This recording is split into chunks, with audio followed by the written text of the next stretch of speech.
There's no point. I'm just sucking. You have to suck on it to know if it's loaded or not. Um, okay, so we're gonna move on. This is called. This is just called Burgerstory. This is a story about a young man who was going to lunch. Uh, I guess if you were to have a the main idea, and it's just that a man, an ordinary man, goes to lunch and has an extraordinary day.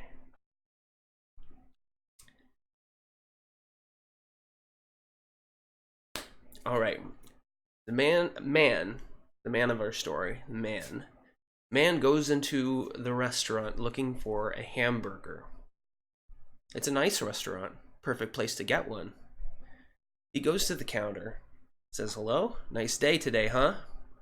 For that little bit of pre-order banter that usually goes off pretty well and is an essential part of society and acceptance to show the person you're about to order from that you are a normal and a stable person, and that so that they can be proud to serve you, presumably. They love to serve normal people and not insane people. If they were to serve insane people, that would damage their reputation. So that's important. The man selects a regular hamburger without cheese. He normally gets cheese, it's his thing. Today is a rogue day, unhinged. However, he does get everything else standard: tomato, onion, lettuce, pickle, relish. Wait, relish? I guess relish came into his head instead of just a regular pickle slice. He's getting pickle slice anyway. He's sitting down at a table now, just as he came, alone. He looks around the room to pass the time, waiting for his meal. His mind begins to wander. In the lust of his wandering, something pulls him from his chair, and he begins to walk around the room, looking at the people, waving hi to them, looking at the photos on the wall, looking at the plants. He notices one of the plants. It has a very beautiful flower on it. He looks at it for a while, confirming that the flower's color was, in fact, yellow. He looked at it for an extra while, puzzling to himself for fun uh, as to what its color might be, as if he had seen the color for the first time. Just a small amusement he has. It's a little strange. He knows, but sometimes it's the only fun he can have some days. Upon closer inspection of this plant, he sees something pinched between the pot that the plant is in and the wall of the restaurant near the window. It's a document of some sort.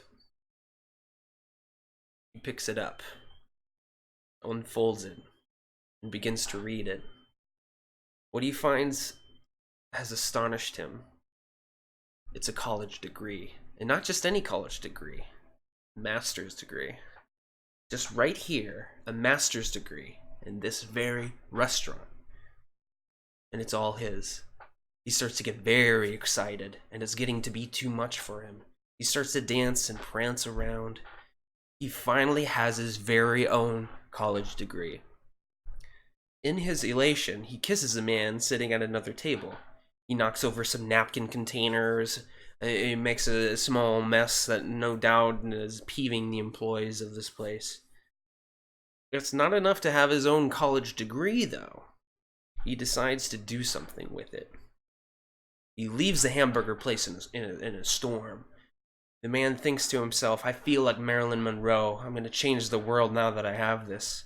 I have the power. And that man is right. He does. It's a master's degree, after all. He goes to the biggest pharmaceutical company in town. It's a very large building, covered in mostly glass. It's a very unique kind of architecture that all big business buildings have. The kind that people get laid in all the time and while making a lot of money.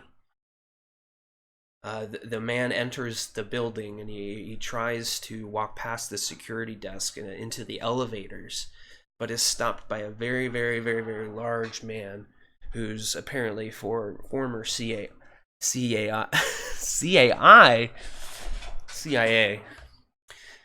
The man of our story flashes this shiny master's degree, which impresses the security man. However, this security man is forced to deny entry for our man, but he gets his phone number anyway to maybe hang out with him later. He has a master's degree after all. Our man has knocked on his keister out in front of the building. But I must get to the top of this company, to the CEO, to share with him my ideas, he said. He looks up.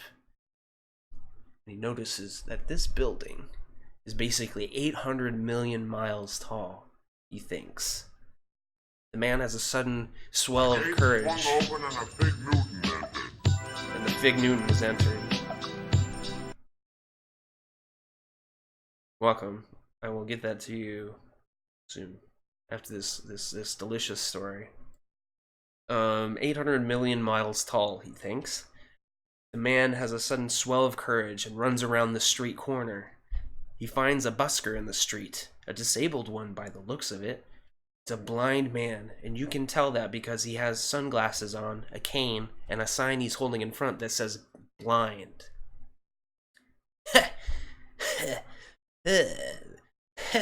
The man thinks to himself. If he was really blind, he would have written it in Braille. This man is clearly a fake. He approaches the blind man and removes the man's clothes, takes his cane and his sign, knocks him to the ground with the cane for good measure. He puts on the blind man's clothes and sunglasses as a disguise, and he enters the large building once more. He adopts the blind man's act. I'm blind. I'm blind. That was his act. I'm blind. At least that's what he thinks. He adopts the blind man's act and heads toward the elevator. The large security man tips his cap to the new blind man and helps him find the floor. The top floor. The CEO's quarters. In an elevator ride that feels like it's across the country, the man removes his disguise very quickly and plans his attack on the CEO, the mega corporation. The man of our story starts to think of how he can take over physically, how he can dominate this man and show him that might makes right, that the person with the master's degree is stronger. The elevator has reached the top floor. The door slowly opens. A large chair at a large desk is in the room, near the back, near the window, just like in most corporations. The man quickly combs his hair as to not look like shit in front of the most powerful person in the world. Then he hears a voice coming from behind the big chair.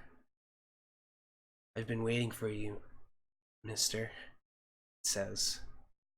Turns around to reveal the CEO. It is a woman. She is very beautiful, but not our man's type. Not his type. At any rate, this takes the man aback for a moment. But then a new smile reveals itself.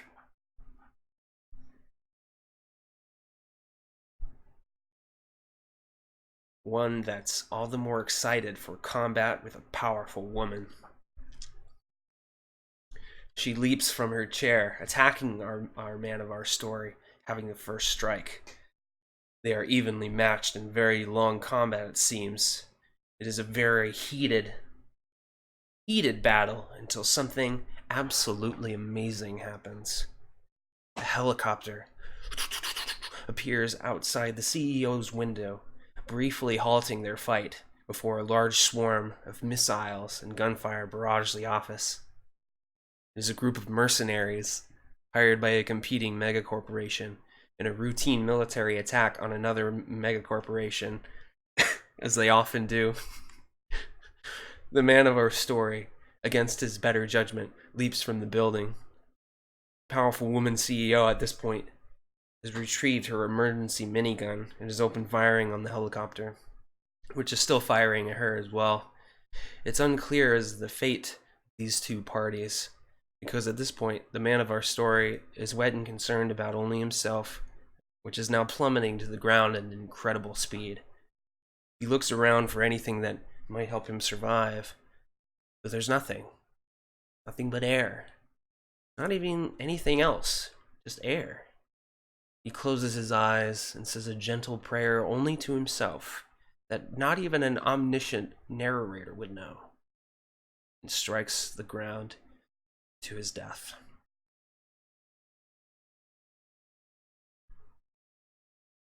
Or so we thought.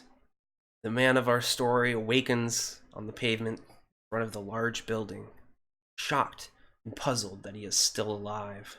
He feels something underneath him. He pulls it out.